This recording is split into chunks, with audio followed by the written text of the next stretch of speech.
Mary and her two friends the closest people, she lived in the Bloemgracht, which had been a YMCA.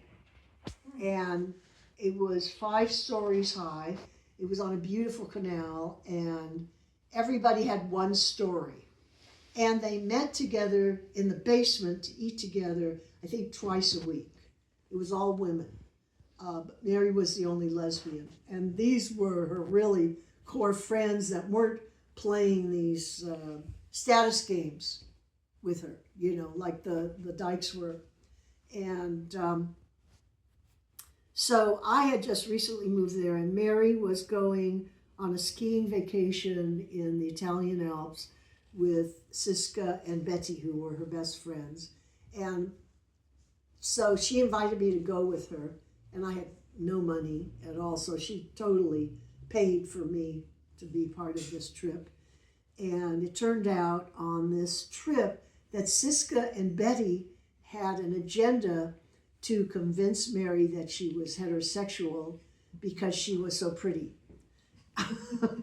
This was like 1986 or 1987. So it wasn't the Middle Ages, you know, but this is where, even in this sophisticated Dutch culture, these two very highly educated and cultured women thought that a pretty woman was inherently heterosexual. And basically, the reason that women were lesbians was because they weren't attractive enough for men, you know. And and this whole thing was going on, these conversations over dinner and all that during this vacation in Dutch. So I hardly understood what was happening. Then finally, Mary, I think, put her foot down and said, okay, this is over. This discussion is over. But there was all this tension. So then Mary decided we woke up the next morning. I was rooming with Mary, and Siska and Betty were rooming together. And she said, Tara, we got to do something to break up the tension, you know?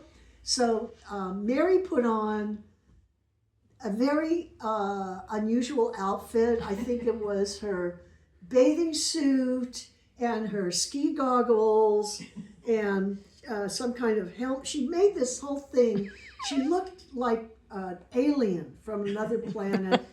And we marched into Betty's room, Betty and Siska's room, and woke them up with this vision from another planet, which is perhaps how they thought of lesbians, you know?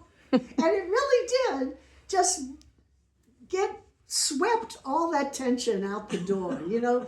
We were able to have our vacation together without this whole issue of them trying to convince Mary to be heterosexual.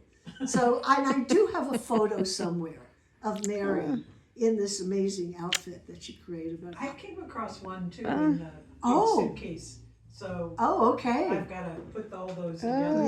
Yeah. Okay. Maybe it's in the suitcase.